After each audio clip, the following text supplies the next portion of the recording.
we were selling artwork the whole time. That was, if I could go back in time and get all that artwork back, I'd be very happy. It was where you're just like so happy to have people interested. You're like, half price, sure, $40 for a cover, great.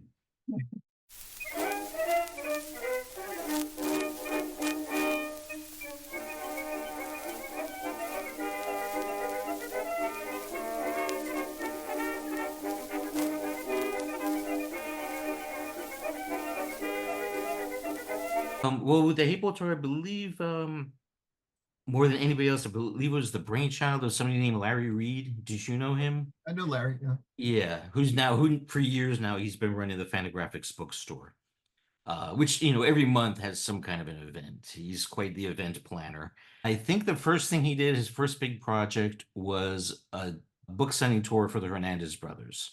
So there was this, again, it was very similar to Hateball. It was anywhere from 7 to 10 stops. But it generated a lot of publicity. It was just having this tour served as a hook for any sympathetic journalist or publication to write about them. So he just decided to do the same thing. He came up with the idea of Hateball. He thought that was funny to combine the two titles. And Dan and Clowes and I, we knew each other well, and we got along really well. We had done a bunch of stuff sort of like that. It just, we didn't have, like, that was more of a concerted tour. We'd done a bunch of signings, just the two of us, or I'd done a million with the Hernandez brothers, things like that. So it didn't seem at the time as like an event like the way it does sort of in retrospect. I think nothing seems like anything, or at the time. Yeah, especially back then, everything, like I think back to that Athens signing, and it just seemed like this incredible collection of people. I bet there were 25 people there. I bet it was no more than that.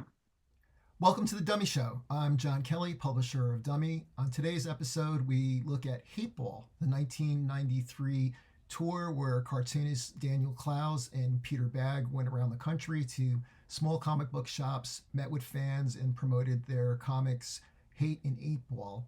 I talked to Pete and Dan about their memories of the tour, as well as to Larry Reed of Fantagraphics, whose idea the tour was and who managed and organized it. I also talked to Devlin Thompson of the comic book shop Bizarro Wuxtree in Athens, Georgia, which was where one of the stops of the tour took place. We also talk a little bit about the creation of the artwork for the posters and the t-shirt for the tour. And you can get authorized copies of that t-shirt at the Dummy Shop at DummyZine.com. That's DummyZine.com. And now I'll mostly shut up and let's listen to Pete, Dan, and the rest talk about their memories of Hateball. One of the great moments of my life was, that was like the first time we ever started to get any kind of slightly mainstream interest for these kind of comics. It was all just in zines, small press stuff before that. But I remember when we were in New York, I went into like Veselka or someplace like that, like a coffee shop in New York. And I was sitting at the counter, and I remember looking over, and somebody just got the new Village Voice back when that was a huge big deal. Every Wednesday, everybody got the Village Voice. What bands are playing? What movies are playing? It was everything. And I looked over, and on the cover was a picture of Dan Pussy. There was an article about 8-Ball and Hate related to the tour. And I couldn't believe it. And I actually grabbed it out of this person's hand. Like, I was so shocked that I was like, give me that. I was like, and they were very nice. I said, that's me. I'm on the cover. And they were very nice about it. But that was like a very momentous day. Hard to even explain to anybody how important stuff like the Village Voice or free weeklies were to our ecosystem back then. That was the only time we got any mainstream attention. I think it was Kim. I remember having this discussion, and I don't remember if it was Kim or myself that came up with 8-ball tagline for Peter and Dan's tour of national tour in 1993. But it was when we announced it and we're soliciting venues, it just got an overwhelming response. And it was sort of patterned after, a rock, a music tour. And that was new for comics. Even the idea of going on a book signing tour was fairly unusual, but to promote it in a fashion that mimicked music tours, I think was pretty unique at that point. I don't think it had been done. It sort of came natural to me because I worked in the music industry for some time, and again, it wasn't really contrived. It was just how I knew how to do these things. And so when we announced this tour, we got a great response from all over the country. We had to do it on a shoestring budget because we didn't have a lot of money. We didn't have any money. So I put together a little package of product for every store. This isn't done anymore, but in order for these different venues to host the event, they had to buy a package of comics, T-shirts, graphic novels, and other merchandise. And I think it was a fairly modest amount, but roughly $500 worth of merchandise. And as the tour progressed, many of the venues were buying a lot more than that because it was so successful and there were so many people showing up. I remember that some of the venues were ordering as many as 200 copies of Hates and 8-Balls and back issues, and so it was one of those rare, book tours that was actually fairly profitable. Do it again. It wasn't. People have this notion that it was this massive tour. It wasn't. I think it was maybe 8. Very random. Some places had. Some places seemed to have budgets. They put us into Jim Henley. I remember he put us into a nice hotel room. We had like this suite, but other places, there was this place in Providence, Rhode Island. I mean, it was a nice comic shop, but the hotel, it had to have been the cheapest. It was like a step above, you know, a single occupancy, bum hotel. I think Pete already told this story, but I do remember the one place they got us a hotel room was in Providence, Rhode Island.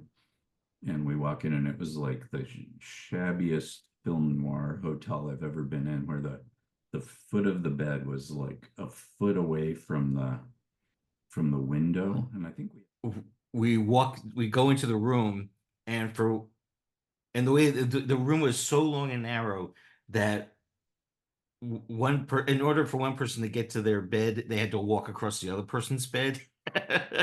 Like literally walk on. Yes, that was the only way you could get to the farther bed, was to walk on the other bed. And there was a window with Venetian blinds closed. I remember I remember him saying, "I can't imagine what's gonna be outside this window," and he pulled the cord for the blinds. But I do remember like opening the curtain, and it was like a Don Martin cartoon. It was literally like a brick wall. Like there was no purpose whatsoever for this window. And all you saw was the brick wall of another building like 3 feet away. It's like, why did they even bother putting in a window? That was a signing where I bet there were 15 people. The only thing I remember is that the bathroom, I was like, "Where's the bathroom?" And they were like, "Oh, it's right behind the counter." And so there's this small line of people, and I have to go to the bathroom. And so the bathroom door is literally just right behind the counter where everybody's staring, and the door wouldn't close all the way. So I'm like trying to pee with like my foot blocking the door. It's like not the way you want to like make your appearance at a big public event. So yeah, it was very up and down. Also I remember we did a signing like in the middle of the burbs of New Jersey. I don't know what that was all about. We had to rent a car, and I remember just driving through Union and Patterson. I forget But what. I just, there were never that many people. It was probably 50 people at the most at any given one. The one in New Jersey, we did one at like a strip mall comic shop in New Jersey, and I think there were 10 people at the most.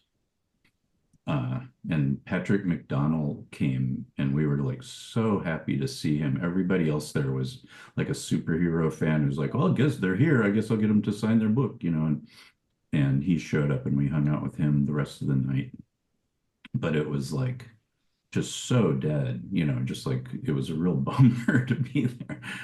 But we were just driving through New Jersey, I remember, and there's like a guy in front of us, like a Tony Soprano kind of guy driving in a big Buick LeSabre or something. And he's got his window open, and he has his cup of coffee, and he takes one sip and he goes, fucking piss water, and throws the coffee. It's just such a great, it's like, all right, we're in New Jersey. It had a very strange drive to get to this place, and it was in a strip mall. I mean, it was fine. We had no complaints. It was funny. Gave us a lot of funny stories, but mainly of just getting there. I remember we would be like, uh, just laughing our heads off it. Like I remember like just being delirious because we were traveling in such a ridiculous pace. It would be like we do a signing and then fly right after. And I remember arriving in Boston, and we went to the rental car counter, and it was like we forgot where we were, kind of, where you just forget what city you're in. And Pete goes, I think the reservation's under Bagge. And the lady looks at the reservation. She goes, Peter? Like this total Boston accent. And we both just burst into laughter. Like it was just such a weird, like it was just being reminded, like, oh, you're in Boston. But it was just I felt bad. But it was.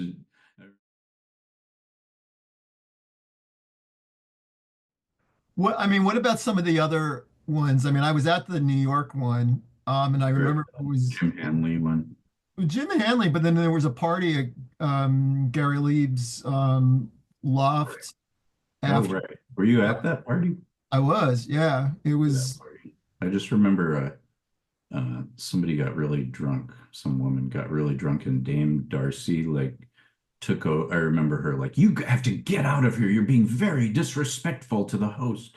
Like she turned from crazy Dame Darcy into this like completely competent person who knew how to deal with stuff. It was very it was like one of those moments where you see like, okay, deep down she's like completely in control of everything. she dropped her persona and Yeah, and just it was like so mature. The right. rest of us were like, oh, what are we gonna do? I was ready, like, I guess I'll just leave now. Sorry, I Gary. I just remember that Gary was horrified that so many people. I mean, he wasn't expecting that many people, I don't think, to show up. Oh, really? I don't remember that. Gary was always so generous. Oh, He loved that kind of scene so much. I remember sort of wanting to talk him out of it. Like, don't have this event. There's nothing for you to, but he was really into it. He was like so happy when that was going on. Because Gary Lee was not, he was mainly annoyed with me because especially me, I had people that I knew a lot better than Clowes did tagged along, and they just acted like complete lunatics. They acted really crazy. He had a hard time getting rid of them. Yeah, so yeah, thanks a lot, Pete. it was. I remember it just being so crowded that it was this just completely insane thing. I There, did a draw. I believe I saved it. He's now deceased, but there was a guy named Mike McPadden whose yeah, pen name yeah.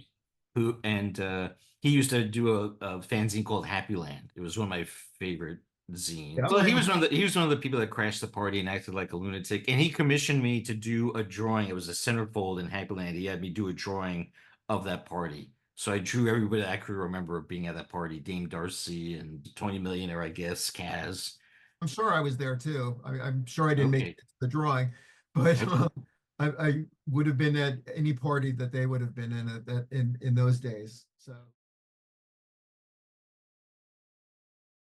Well, Devlin was the hero of Hateball.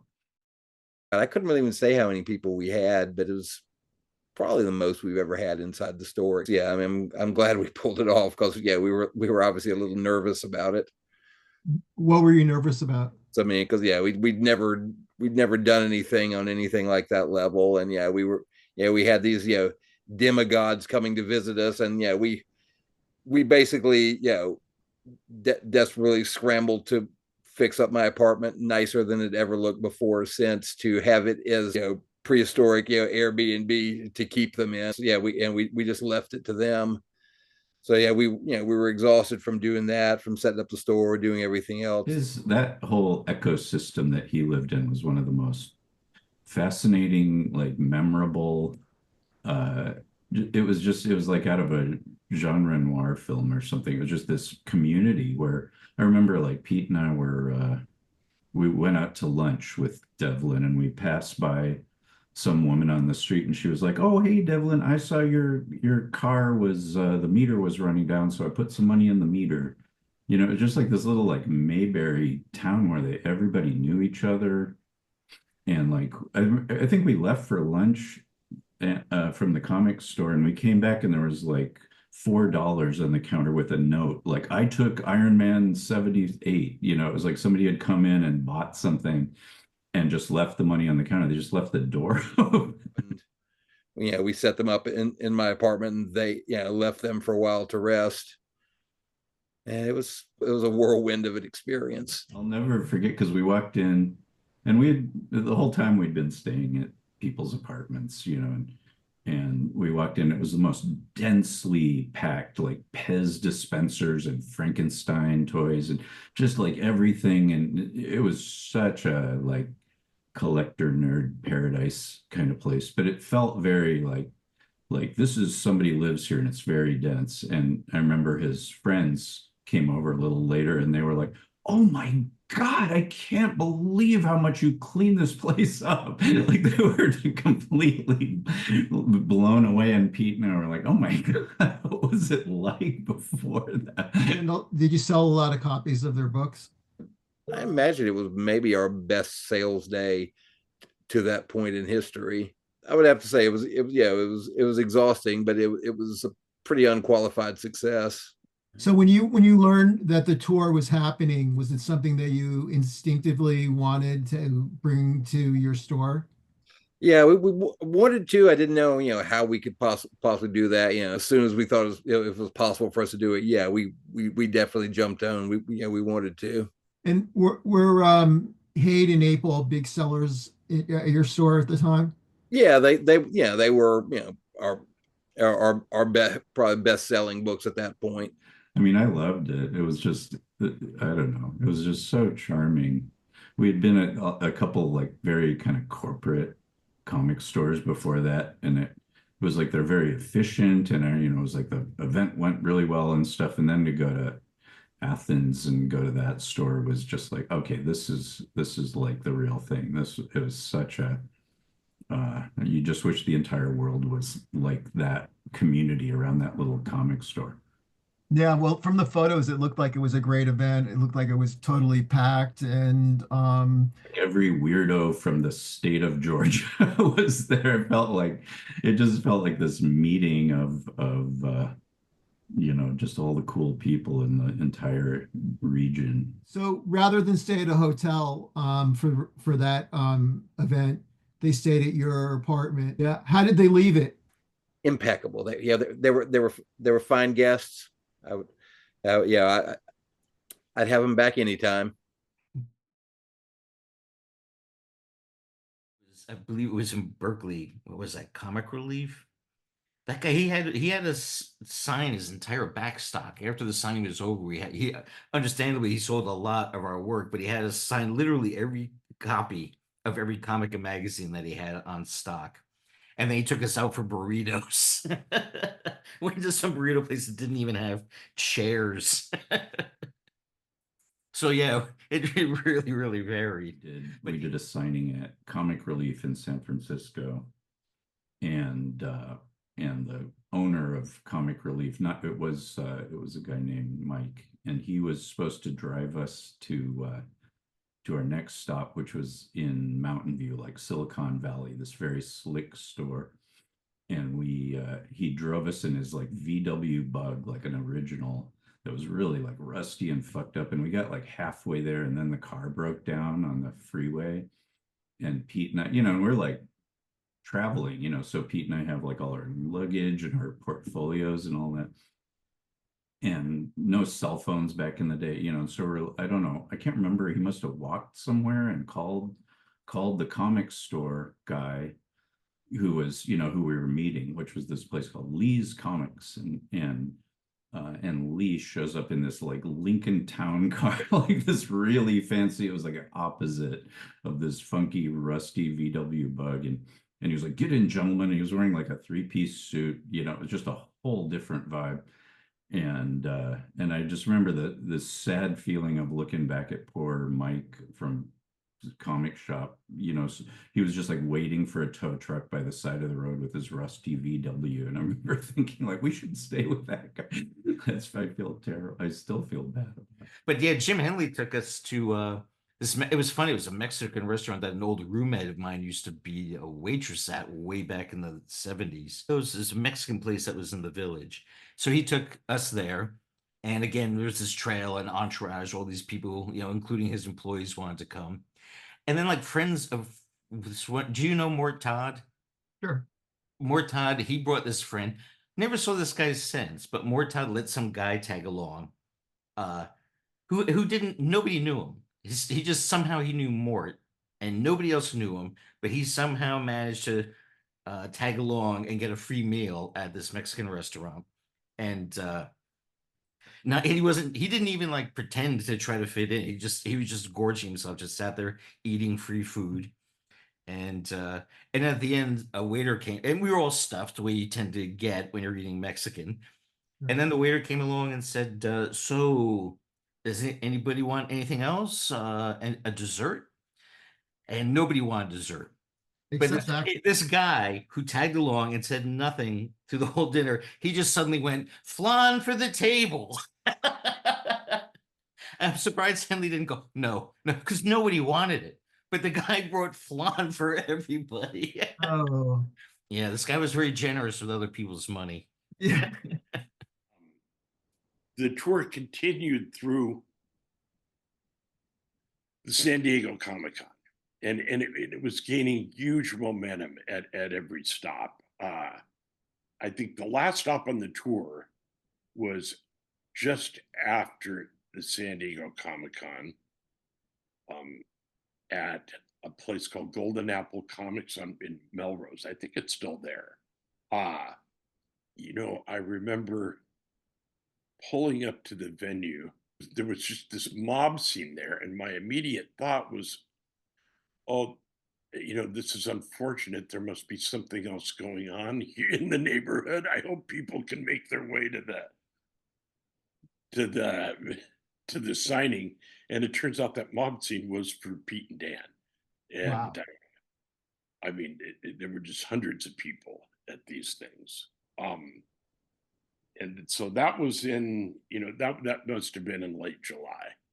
And that was the end of late July of 1993. That was the last stop on the tour. To sort of celebrate that, we had a big party at the Chateau Marmont. A Marvel editor, a young Marvel editor named Mort Todd, somehow had access to the Marvel credit card, and we had this party at this fairly famous hotel. I think It's been pretty well documented with, It's Keith, where John Belushi died. yeah, Keith Moon, throwing a TV out of the, into the swimming pool, and Led Zeppelin, completely trashing these hotel rooms. Interestingly enough, our security came to our party and made its clothes and threw us out of the hotel room. Yeah, Mort got these hookers were there, and I mean, he probably just invited them up. I'm not sure that the gory details. I remember Matt Groening was there. To be perfectly honest with you, I don't remember that much about the party other than getting thrown out. And it's like, how do you get thrown out of Chateau Marmont? It was an infamous, party hotel. But so that was the end of that tour. It had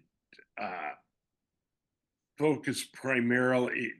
It was an East Coast leg and a West Coast leg in Portland, Seattle, and San Diego, the Bay Area. It was pretty good time. There was a lot of change that was happening in the comics world at the time, and I think the HATEBALL Tour was an important element in sort of propelling that change and sort of raising awareness and of alternative comics, and opening up different venues to sell alternative comics. And it was a struggle then for these comics to reach the consumers that were interested in them. Most comic book stores had zero appeal to that consumer demographic. At the time, comic book stores were it's sort of hard to describe, just not very desirable.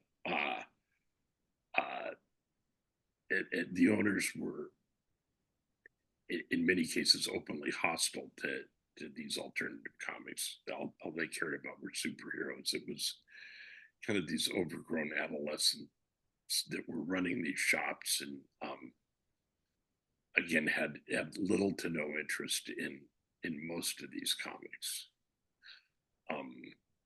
So the HATEBALL Tour, I think, really helped legitimize that. We got a ton of publicity at every stop, and a lot of national publicity for this. And it sort of took on the aura of a music tour. I was able to engage with a brilliant marketing company, public relations firm in New York called Nasty Little Men. I believe I first came in contact with them when I promoted a show here in Seattle with Dave Grohl's first band called The Scream. At any rate, they were brilliant, and worked almost exclusively with rock music, and they agreed to do it pro bono. I think I paid him in comic books, but they got a lot of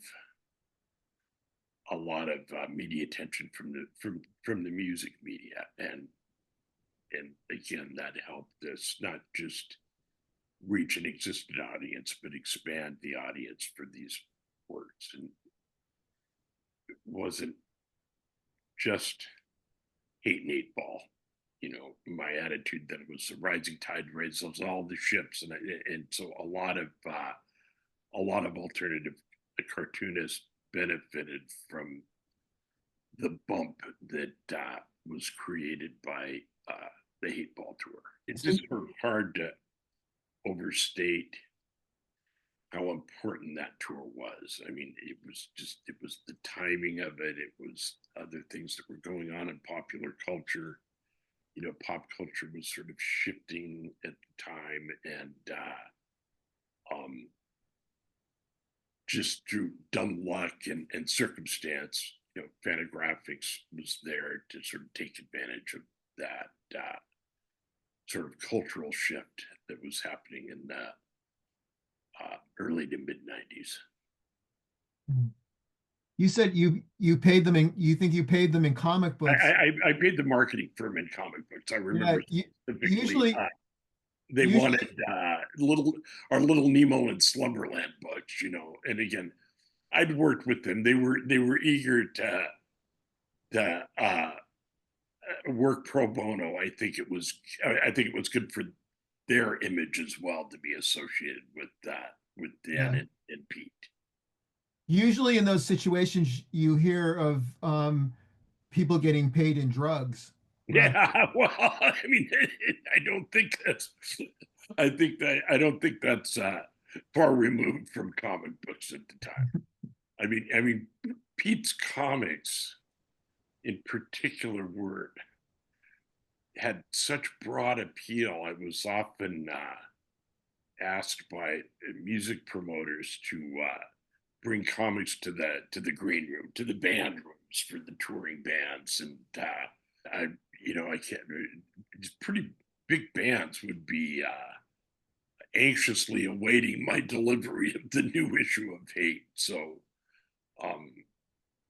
it worked. And again, I want to emphasize it wasn't contrived. I know our publisher, Gary Groth, is not much of a music fan, but he didn't really understand this connection. And he frequently will sort of deny that it existed, but it was a great appreciation by not just musicians but artists and a number of people that were active in the counterculture for the work that we were publishing then. So the T-shirt that was made for the tour, though, Dan said that he thought that maybe 100 copies of the shirt in total were sold. I don't know if you have any thoughts of that, because it's become like, I'm selling a version now, but it's been like a bootleg thing online for a while. Really, I had no idea. I remember we were already, I think Dan and I did a drawing that people at Fantagraphics weren't happy with, because Clowes just drew Dan Pussy, and I drew Buddy Bradley kissing Dan Pussy, and they just said, "Oh, what are you doing? This is obnoxious." So it got altered, or I think somebody at Fantagraphics reconfigured it so that they weren't kissing anymore.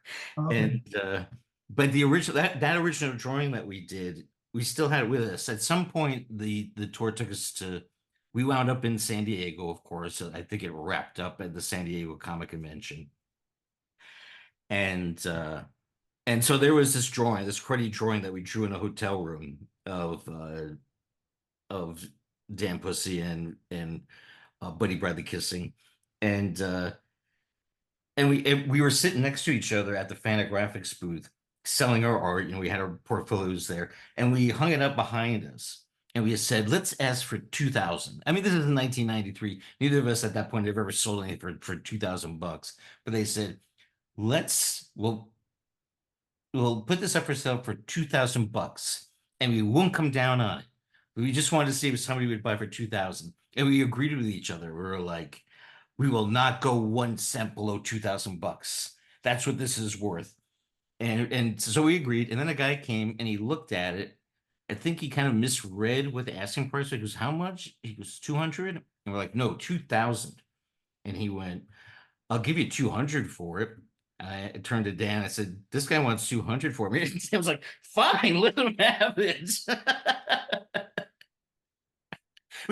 All of a sudden reality kicked in. Like, really? You want Oh, give us $200 for this piece of garbage? So is that the artwork that was used for all of the promotional material? And No, that drawing that we no that was rejected. That was a rejected drawing. I think they oh, might have used. I think they might. They just wound up putting two things together. Oh, and there was the other drawing that we did for. It wasn't for a T-shirt, I don't think, but there was that much more elaborate drawing we did of the two. Oh, it was us behind a table, and there yeah, was some, which is based on a true story. There was some portly 11-year-old kid who's he had his Batman gear on. He was at this con for superhero stuff. And he came and he was looking at our comics and he's thinking out loud, he just went, who would want these? So that's what we drew in that thing, is that kid saying that very thing. I don't remember what that drawing was for. Um that which was much more detailed. Somebody must have paid us to do it because that drawing was very, very detailed. yeah, And I but it don't know was what happened to that original art either. I think it's in two halves. I started that drawing, so I drew it and inked it, kind of like did my half. You know, we agreed on a concept of the two of us at a Comic Con, and there's lots of stuff behind us and in front of us. So I drew my half, but I had some kind of paper. It might have been an illustration board, but it was rough. It was a piece of paper I never worked on. I don't know how I had it. I just remember it was big, and we wanted the original art to be big to get all that detail in. So I started drawing on it and finished it. It's like, oh, this paper is terrible. It was very coarse. But I finished it anyway, and I sent it to Dan for him to draw his half. And I warned him. I said I wound up doing this on some um, really rough vellum paper. I hope you don't hate it. Clowes couldn't stand it, drove him crazy. So he drew his half on another piece of paper, and then he cut it. He cut it and made it all fit together. But so for that artwork, Pete said that he had drawn his half of that image on some really bad piece of paper, and That I believe, because I have a few bag originals that look like they were done in like the 1840s. They're so yellowed and faded. but I don't think the two halves of that illustration, they never were on one piece of paper. okay, Yeah, okay. we kind of slapped it together because I remember going through. I probably sold it to somebody, but I was going through all my stuff and I found that drawing, but it only had my half on it. It didn't have Dan's half of the drawing because of my horrible paper. No, they need to be reunited somehow. Yeah, very good, where they belong. Yeah, yeah. I it, so what do you think, it's possible that there's two different collectors have half? Yeah, yeah, I guess so. And I just realized I may be misremembering. Maybe they were put together, but I remember them. They were never really put together. They wasn't glued down. Dan never glued his onto my half. We just put Sure. it together well enough that somebody could make a photostat of it. Out And of it. Yeah, yeah. yeah, yeah. So I think I don't think there ever were one piece. Because I know that I had my half. I have no recollection of having his half in my possession. Right. So yeah, you're probably right. There's probably two different collectors that have two halves. But also that artwork must have been done prior. I mean, it was done for the promotional materials Yes, too. we did that before. Yeah, we definitely did that before the tour started. Yeah. Right. So, but you were together at some other event earlier where that kid came up and said that at the. Yeah, and yeah, so that was like some other convention, Okay. the two of us Okay. at Chicago Con or I'm sure we did a couple of San Diego comic conventions together before that. And also a common one that we used to get invited to it every year for a while was one in Dallas, the Dallas Fantasy Fair. And because back then in the late 80s, early 90s, basically when the awards started, the Dallas Fantasy Fair is where they had the Harvey Awards. That's where they give out since it's moved around Baltimore, I don't know where they have it now. But it started out there, and and me, the Hernandez brothers, that used to, the Harvey Awards when it started out was much more indie friendly. The Eisner Awards were, it was always Frank Miller and Alan Moore, and the Eisners leaned much, was the people who were voting for the Harveys uh were much more likely to vote for people like us. And if you got nominated, they would fly you in. So there was a period there where me and the Hernandez brothers and Dan Clowes would go to Dallas a lot. It's like every year we would wind up there. One year he got the Crumbs, they got the Crumbs to go there, which was very funny. Yeah. It was very surprising to see Crumb there because he hated comic conventions and he hated that one. I think some false promises were made to Crumb to get him to go there. And he was supposed to be the keynote speaker at the Harvey Awards, and nobody told him that. So he boycotted the whole award. He just stayed. And so out of desperation, they asked Aileen Crumb. They said, "Well, look, your husband won't come downstairs. Will you at least announce one of the awards?" I think she announced like best cartoonist, and so she said sure, and she was hilarious. Aileen got up there and said, "I'm really sorry that my husband can't be here right now. I know that you're expecting to see him, but it turns out he'd rather sit in his hotel room, nibble on a hamburger, and stare at the walls." And the other thing I remember too is she looked at the list of artists who were nominated for Best Cartoonist of the Year. And it was like, it was me, Dan Clowes, one or both of the Hernandez brothers, Chester Brown, and then one was Dave Sim. And Aileen looks at this. She goes, "I'm really happy to be the announcer of this award because I'm looking at the list of nominees." She was, a lot of these are like my favorite cartoonists. It's like a lot of my current favorite cartoonists are on this list. So this is great. But when she opens up the envelope, she goes, "Ew, Dave Sim."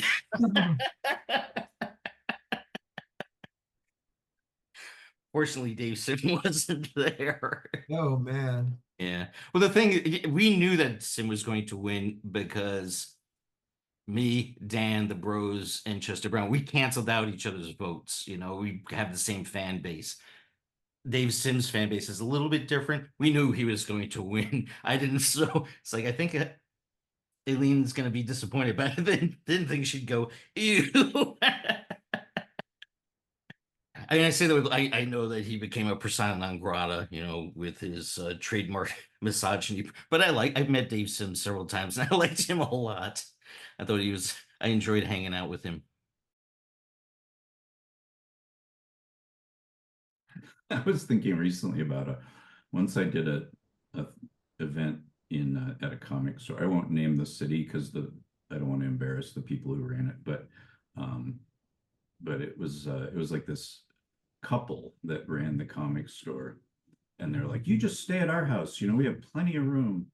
And I was sort of like, rather stay somewhere private, but I agreed to do it, and they and that we like go out to all these bars that I didn't really want to go to and get home kind of late, and they're like, "Yeah, there's your bed," and it was just the couch. There's like nothing, and they have this big bedroom. They're like, "We're going to bed," and I was like, "Oh, where's the bathroom?" And they go like, "Oh yeah, the only bathroom here is you have to go through our roommate's room, so feel free to do it." But they were very kind of cagey about it, and I was like, "Okay," and but we'd been like drinking in a bar all night. So at like 3 a.m, I'm like, I really have to go to the bathroom. And I remember like, okay, I'm gonna like I go in the roommate's room, and I open the door, and this huge guy like wakes up, and he's like, "Who the fuck are you?" And I was like, "Well, I'm like a comic artist that's like did a signing with your roommates." And he was like, "Oh, fucking asshole." He was like, just hated his room. So I had to go in his bathroom, and I was like, "Sorry, man, sorry." And then I remember like the next morning he woke up at like 7 a.m, and he just went over near where I was sleeping on the couch and just started talking to his friend on the phone at the top of his lungs about he was like a libertarian or something. It was just like this blowhard, and I was like, okay, That's, you know, that's the cartoonists' lot. We get to sleep in these places.